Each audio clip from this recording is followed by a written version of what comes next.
On va terminer ce journal avec une initiative originale, le mix entre l'art et l'immobilier. Deux jeunes femmes, Yael, David et Stéphanie Attias, ont investi un appartement de plus de 50 millions de dollars. L'appartement est à Tel Aviv.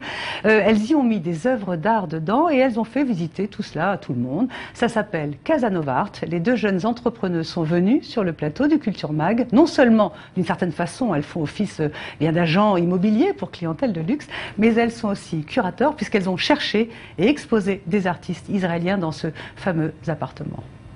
On a la chance d'être à Tel Aviv en Israël où le vivier artistique est très dense. On a d'ailleurs inauguré par notre événement la semaine artistique dans tout Tel Aviv. Et je pense que notre événement et cette soirée-là correspond vraiment à l'image de notre ville avec des projets immobiliers qui ne cessent de se développer, de pousser comme des champignons et l'art qui foisonne non-stop dans cette ville. Donc on est en fait l'interaction de ces deux univers qui se rencontrent à Tel Aviv. Et ce que les gens cherchent aussi dans ce type d'événements, c'est rencontrer donc leur semblables, donc, parce qu'on est vraiment avec des personnes sélectionnées qui ont des moyens financiers d'acheter des appartements à ce niveau-là, oui, et qui ont surtout cette idée qu'une maison ne vit pas sans une œuvre d'art. Donc avoir cette finesse et cette finalité d'esprit, c'est ce que l'on recherche et donc tout le monde se rencontre. Provider, comme on dit, les artistes. Alors je voudrais qu'on s'arrête sur quelques artistes que vous avez mis dans cet appartement. Il y en a un qui est extraordinaire, c'est Ronen Wasserman. On va voir ce qu'il fait. Vous pouvez nous dire un petit peu ce que fait ce...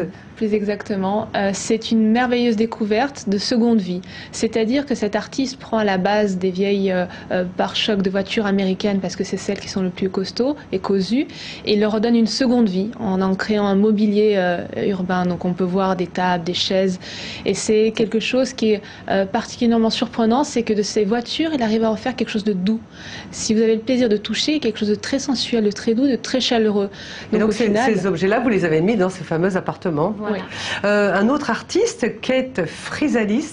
Un coup de cœur, on peut appeler ça. Oui. Une jeune demoiselle qui a fait son allée en Israël il y a 6 mois de Russie et qui a un travail extrêmement fort avec beaucoup de matière, beaucoup de texture et qui a ce rapport donc que nous avons tous avec Israël. C'est cette mixicité de culture qu'elle déverse artistiquement dans ses toiles.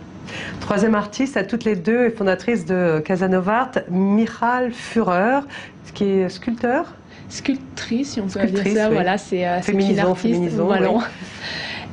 Elle utilise vraiment cette image qu'on a tous de ce personnage qui peut être lié à Botero ou à ses comics, et elle leur crée vraiment des faciès très amusants, très rigolos, en travaillant beaucoup avec la lumière. On voit qu'il y a un reflet. C'est des personnages en fait très attachants. Alors vous avez donc, oui, dites.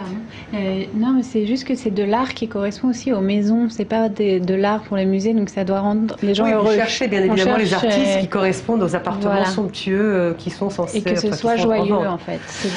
Est-ce qu'il y a des œuvres qui ont été vendues à votre événement? Ce sont des événements, en fait, où les gens viennent beaucoup pour découvrir. C'était le premier événement, donc tout le monde était un peu en spectateur de ce qui se passait, et surtout, comme je vous ai dit, c'est beaucoup de networking, donc les gens se rencontrent, les gens ont aimé, les gens ont vraiment eu des coups de cœur. Tout se passe beaucoup après l'événement. L'événement ne s'arrête pas vraiment quand on ferme à clé, mais il y a beaucoup d'après.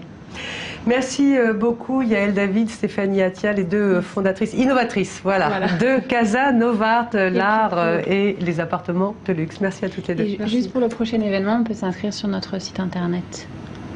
On le dira. Voilà, c'est une interview qui a été réalisée avant ce journal.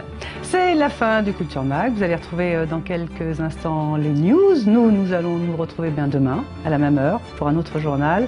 Merci de votre fidélité. À demain.